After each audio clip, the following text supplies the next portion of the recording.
皆さんこんにちは、フーディーボーイです。本日は日本一の焼き鳥屋さんと名高い鳥敷さんへ行ってきました。鳥敷さんといったら誰でも一度は聞いたことがあるのではないでしょうか。食べログの点数は焼き鳥のジャンルとしては全国1位で、焼き鳥屋さんとしては唯一ゴールドを受賞しており、ミシュラン一つ星も獲得していて、焼き鳥屋さんとしては最高峰の評判のお店です。そんな評判もあってか予約は超困難です。月に1回電話予約を受け付けているみたいですが、何回電話しても繋がらないという状態が毎回続いて、初めて行きたいと思ってから気づいたら5、6年ほどは経っていると思います。もちろんその間毎月電話をチャレンジしたわけではないですけれども、以前200回電話して予約が取れて行ってきたこちらの北海道編で紹介した寿司宮川さんより難易度は高い気がします。しかし逆に言えば、これだけすごいお店なのに一元の人でも予約できるフェアな仕組みと考えたらすごいありがたいことですね。ちなみに今回はたまたま特別な状況で運よく予約することができたので、その予約のコツを知りたいよって人がいればぜひコメントください。何人かそういう方がいらっしゃったらお伝えするかもしれません。それにしてもいくらそんなにすごいお店とは言っても、そこまで予約の困難を乗り越えてまで行く価値があるのかという話なんですけれども、結論から言うと焼き鳥が好きな人は人生で一度は頑張って予約して行くべきだと思いました。最近では従来の焼き鳥とは違ったベクトルで人気の焼き鳥屋さんがたくさんありますが、こちらは邪道なことはせずに王道の焼き鳥の延長線上で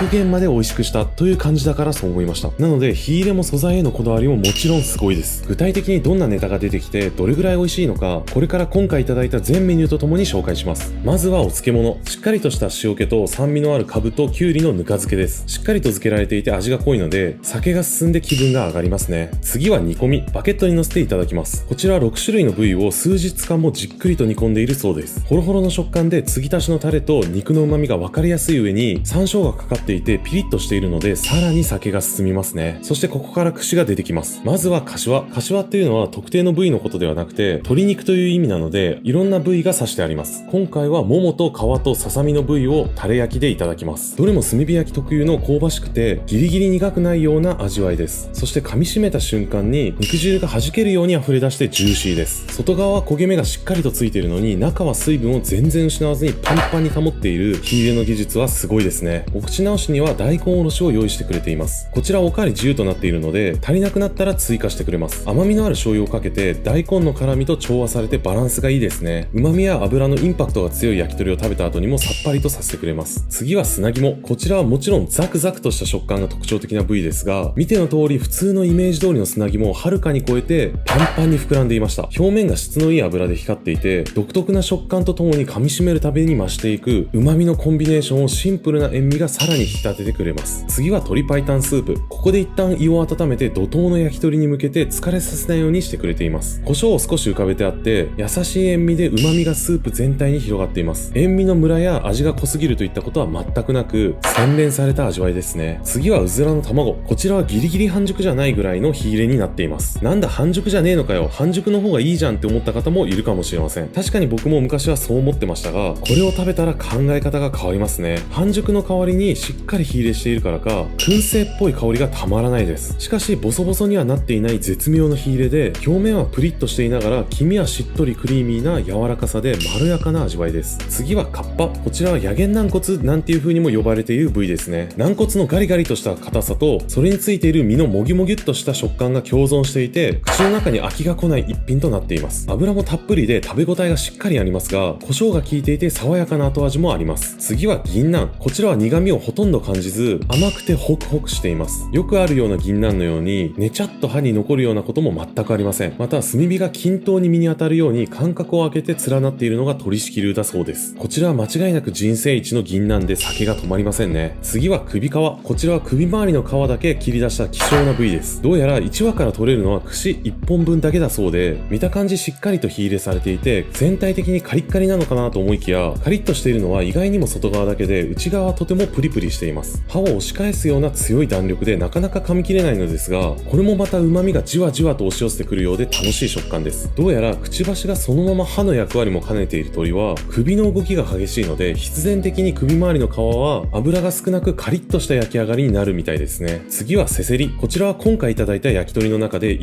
番肉汁がすごかったです。見ての通り表面を肉汁が滴ってますね。そして凝縮された旨味がその肉汁に乗って口の中で爆発します。少しムニッとした弾力もありながら柔らかく歯切れのいい食感も癖になります。噛んでいるうちにどんどん肉汁が溢れるのでよく噛んで味わっちゃいますね。次は椎茸。こちらは椎茸特有の芳醇な香りが普通よりも強くて、噛んだ瞬間鼻からブワッと抜けていきます。極端にみずみずしいとか肉厚とか大きいっていうわけではないのですが、香りがダントツに違うので食べ応えは抜群です。これも火入れの技術によるものなんでしょうね。次はハツ。見ての通り信じられないくらいパンパンに膨れ上がっています。その見た目から想像できる通り、プリプリとした弾力は異次元の食感です。また臭みや嫌な鉄分っぽさは全く感じず、ジューシーな油は上質で口どけも良くて最高ですね。また癖のない上質なジビエのような力強い旨味も特徴的でした。次はじゃがいも。こちらは串に刺してバターと胡椒を乗せて焼いてあります。このように皮がついている方が香りが良くて素材の良さをより感じることができますね。しっかり焼かれているので焦がしバターのような芳醇な香りもありますが、焼きすぎてボソボソということは全くなく、ホクホクとしながら口の中で溶けていくような食感です。これだけ美味しければ鶏肉ではない野菜の焼き物もいいアクセントになって最高ですね。次はレバー。表面は油とタレの光沢でもはや輝きを放っていますね。食べてみると絶妙な火入れで、内側は全然違った味わいのグラデーションにびっくりしました。外側に近い部分は濃厚でクリーミーな味わいですが、中心部分になると滑らかすぎてクリーミーを通り越してふわふわの液体のようにとろけていきます。もちろん臭みも一切ありません。今レバー嫌いっていう人も一番最初に食べたレバーがこれだったら絶対に嫌いにはなってないでしょうね。次は厚揚げ。意外なネタだと思いましたが、この厚揚げがとんでもなく美味しいです。カリッと焼き上げられたお揚げの中にプルップルの豆腐が包まれています。よくある潰れて少し硬くなったような食感っていうのは全くなく、柔らかい豆腐にそのまま衣をまとわせてカリッとさせたような感じです。またネギとみょうがとごまの味付けも絶妙ですね。下手したら豆腐専門店の料亭とかで食べるよりも美味しいのではないでしょうか。次はつくね。こちらは肉々しい粗挽きなつくねで、ところどころに軟骨のゴリッとした食感もありつつ、全体はふんわり柔らかな食感で食べ応えは抜群です。しっかりとこねられているからか、ふんわりしつつも型崩れすることは全くありません。またタレの香ばしさと様々な部位の肉の旨味が肉汁とともに流れ込んでくるので、鳥敷さんの鶏のいいところを全て詰め込んだ最高のつくねですね。次は提灯。こちらは希少部位の卵巣ですね。うずらとは違って超半熟なので一口で食べます。食べてみるとプチッと厚めの皮が弾けて、半熟の濃厚な旨味の液体が一気に口の中に広がります。半熟卵なんて何でも美味しいに決まってるじゃんって思う人もいるかもしれませんが、中にはちょっと臭みのある提灯を出すお店もあります。もちろんこちらは全くそんなことなくてピュアな旨味です。またほんのりとタレの甘みが卵黄と抜群の相性で混ざり合っていきます。これは文句なしに誰もが好きな味わいですね。ちなみに事前に予約しておかないと提供できないそうなので、予約ができた時は忘れずにお願いします。次は手羽先。こちらはこの日一番旨味が強かったと思ったネタです。香ばしい皮の部分にはしっかりとした厚みがあって、先ほどの首皮のような弾力を感じますが、もっと厚みがあるので食感もさらに噛み応えがあって、油もさらにじゅわっと感じます。また旨味たっぷりの身の部分は肉々しくてジューシーなので、むしゃぶりつくように食べてしまいますね。最後の締めに親子丼。見ての通り卵黄の半熟部分が丼の一面に広がってます。その中に具材が見え隠れしていますね。卵自体が超濃厚なので具がなくても美味しいんじゃないかというほどですが、中の鶏肉はしっかり一つ一つ炭火焼きにしてあって、最後まで食べ応え抜群ですね。また海苔やタレの出汁がしっかりと効いていて、半熟卵との調和も最高です。これだけ完成度が高いとまるで飲み物のように食べれてしまうと錯覚しちゃいますね。またおまけにお弁当を持ち帰ることもできます。今回はそぼろ弁当をテイクアウトして次の日の朝も思い出して幸せに浸ることにしました。こちらのそぼろは先ほどの粗挽きのつくねをバラバラにして敷き詰めたような感じで、弾力があったり軟骨のゴリゴリ感もところどころあったり、何より肉の旨味が強くて最高です。そぼろというと大したことないと舐めてる人もいるかもしれませんが、こちらは間違いなく人生一のそぼろ弁当でしたね。以上が今回鳥敷さんでいただいた全メニューでした。焼き鳥が10本、野菜などの串が5本でしたが、こちらのお店では串はストップというまで出てくる制度となっております。貴重な機会だったんでいろいろ食べたくて頑張りましたが、一本一本の食べ応えがすごいので、これぐらいの量で僕は限界突破でした。予算としてはもちろん食べる量と飲む量によりますが、1人1万円から1万5千円ぐらいと考えておけば間違いなく十分飲み食いできるでしょう。ちなみに今回はお土産代も入れて1万6千円ぐらいでしたが、僕みたいに限界突破するほど頑張らなければもっと安く済むはずです。それでも焼き鳥屋さんの相場からしたら高いといろんな人に言われそうですが、これだけ完成度の高い日本一の焼き鳥が食べられると考えたら納